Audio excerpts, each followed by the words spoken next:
Terima kasih Anda masih bersama kami. Bagi Anda yang baru saja bergabung, kami hadirkan kembali 3 berita utama hari ini.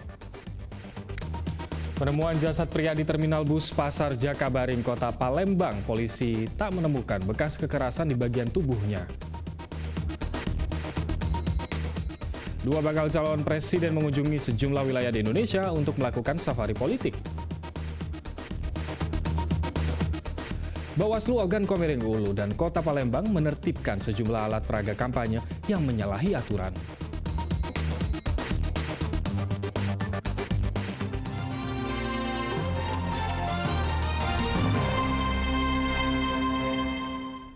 Dua bakal calon presiden mengunjungi sejumlah wilayah di Indonesia untuk melakukan safari politik dan menyampaikan visi misinya. Ganjar Pranowo hadiri Maulid Nabi Muhammad di Kota Palembang, sementara Anies Baswedan mengunjungi silaturahmi kerja nasional Ikatan Cendekiawan Muslim Indonesia di Kota Makassar.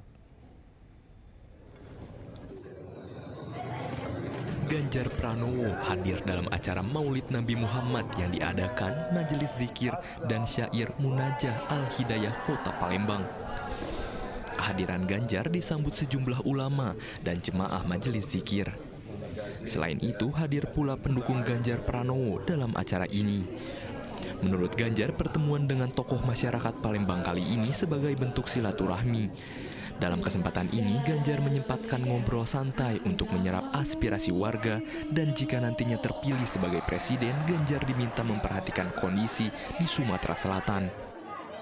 Oh ya, silaturahmi. Kita sudah janji dulu dan baru bisa hadir hari ini, dan tadi Pak Haji cerita banyak sekali ya tentang harga karet, tentang harga sawit, tentang hak-hak tanah, tentang para pekerja yang butuh perlindungan sehingga mereka tetap bisa bekerja. Saya kira sebuah cita-cita luhur tidak hanya sekedar usaha tapi menciptakan lapangan pekerjaan.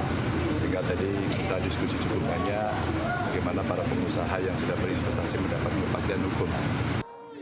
Sementara warga berharap Ganjar dapat menjadi sosok yang mengayomi dan berpihak pada kepentingan rakyat.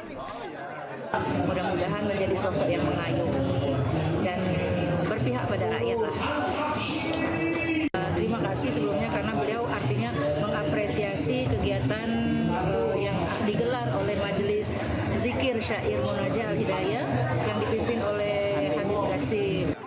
Kehadiran Ganjar Pranowo di acara ini mendapat sambutan antusias sembari foto bersama dengan jamaah majelis. Setelah menghadiri peringatan Maulid Nabi, Ganjar juga akan melanjutkan kunjungannya di tempat lain. Sementara itu, bakal calon presiden Anies Baswedan dari Koalisi Perubahan berdatangan ke Kota Makassar, Sulawesi Selatan, menghadiri silaturahmi kerja nasional Ikatan Cendekiawan Muslim Indonesia pada Minggu sore. Anies dalam pemaparannya menyoroti pemerataan ekonomi dan pembangunan. Di gelaran silaturahmi kerja nasional Silankas ICMI, bakal cawapres Anies Baswedan memaparkan ide dan visi misinya. Anies mengatakan bahwa paradigma terpenting dalam pembangunan tidak hanya menitik beratkan pada sektoral, melainkan juga cakupan teritorial, sehingga pembangunan bisa merata sesuai dengan kebutuhan.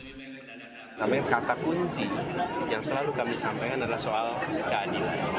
Keadilan ini adalah prinsip dasar agar persatuan Indonesia betul-betul bisa terjaga. Menjaga persatuan dengan memberikan kesetaraan kesempatan kepada semua, di mana perekonomian kita menjadi satu perekonomian, satu kemakmuran dengan kesetaraan kesempatan. Anies juga mengajak kepada seluruh hadirin agar bersama mengubah kawasan yang tertinggal jauh untuk mengejar kemajuan dengan menggunakan potensi di daerah. Dedi Irwansyah Raisa Habu melaporkan dari Kota Palembang dan Kota Makassar. Badan Pengawas Pemilihan Umum Ogan Komering Ulu dan Kota Palembang menertibkan sejumlah alat peraga kampanye. Penertiban ini dilakukan karena alat peraga yang dipasang telah menyalahi aturan. Bawaslu menghimbau agar kontestan pemilu dan tim kampanye mematuhi aturan yang berlaku. Bawaslu bersama Satpol PP Ogan Komering Ulu menertibkan sejumlah alat peraga kampanye yang tersebar di Kota Batu Raja, Ogan Komering Ulu. Alat peraga kampanye terpasang di sejumlah ruas jalan utama Batu Raja Barat dan Batu Raja Timur. Alat peraga kampanye berupa spanduk, baliho, dan poster dipasang sebelum waktunya. Bawaslu Ogan Komering Ulu menghimbau kepada kontestan pemilu dan tim kampanye dapat mematuhi aturan yang berlaku. Penertiban alat peraga kampanye itu bergerak seluruh tim dan terdiri dari Bawaslu dan Panwaslu kecamatan di 13 kecamatan. Sejauh ini untuk dua wilayah Kecamatan Batu Raja Timur dan Kecamatan Batu Raja Barat itu baliho spanduk itu ada 45 titik dan juga ada beberapa lagi itu seperti leaflet dan lain sebagainya atau flyer. Tindakan ini merupakan bagian dari upaya menjaga pemilu berlangsung secara adil dan demokratis. Bawaslu akan memberikan tindakan tegas apabila masih ada pihak yang melanggar aturan pemilu. Sementara Badan Pengawas Pemilu Kota Palembang bersama personil Satpol PP mencopot alat peraga kampanye di kawasan Seberang Ulu, Kota Palembang.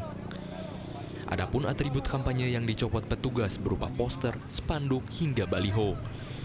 Operasi ini dilakukan secara serentak di seluruh wilayah Seberang Ulu, Kota Palembang. Sebab keberadaan alat peraga kampanye yang tidak sesuai aturan ini dianggap mengganggu keindahan dan ketertiban Kota Palembang. Tindakan ini dilakukan setelah Bawaslu Kota Palembang peringati sejumlah partai politik pemilu 2024 untuk mencopot, namun tidak dilakukan. Kegiatan pelepasan baliho APK dan APS yang melanggar ini sudah kita canangkan ya. Kemarin berdasarkan nota kesepakatan dari peserta partai politik kita undang di kantor Bawaslu Kota Palembang untuk melepaskan secara mandiri. Dalam penertiban kali ini setidaknya lebih dari 120 alat peraga kampanye disita Bawaslu Kota Palembang. Dedi Irwansyah melaporkan dari Ogan Komering Ulu dan Kota Palembang. Komisi Pemilihan Umum Sumatera Selatan telah mendistribusikan logistik pemilu 2024 ke beberapa wilayah kota kabupaten di Sumatera Selatan. Namun masih ada KPU kabupaten yang belum menerima sama sekali logistik pemilu 2024. Meski demikian, KPU Provinsi optimis logistik pemilu akan terdistribusikan dengan tepat waktu. Sejumlah logistik pemilu 2024 telah didistribusikan oleh Komisi Pemilihan Umum Sumatera Selatan ke sejumlah kabupaten kota di Sumatera Selatan. Logistik pemilu 2024 berupa bilik suara dan kotak suara. Namun dari 17 KPU kabupaten kota di Sumatera Selatan, hanya KPU Kota Pagar Alam yang belum menerima logistik pemilu 2024. Menyikapi permasalahan ini, KPU Sumatera Selatan akan terus berkoordinasi dengan pihak produsen. Meski demikian, KPU Sumatera Selatan optimis logistik pemilu akan terdistribusi dengan tepat waktu, mengingat waktu masih cukup panjang untuk menyelesaikan permasalahan tersebut. Jadi ada beberapa kabupaten yang sudah lengkap ya, menerima kotak dan bilik. Tapi ada beberapa kabupaten juga yang baru menerima kotak saja atau bilik saja. Dan untuk kabupaten kota yang sama sekali belum ya menerima itu salah satunya Pagar Alam. Nah, jadi kita tetap melakukan koordinasi, waktunya masih panjang dan kami yakinkan, kami pastikan bahwa pihak rekanan kami akan menyelesaikan tugasnya itu sesuai dengan jadwal. Sampai saat ini, KPU Sumatera Selatan sudah menerima 129.925 buah kotak suara, sedangkan untuk bilik suara berjumlah 103.940 bilik suara.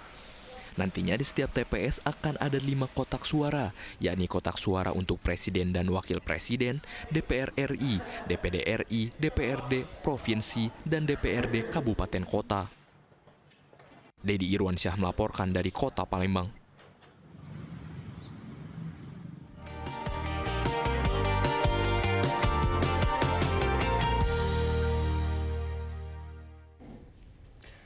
Laporan tersebut mengakhiri berita Palembang hari ini. Saya Ilham Ardiansyah. Terima kasih atas perhatian dan kebersamaan Anda. Selamat beraktivitas dan sampai jumpa.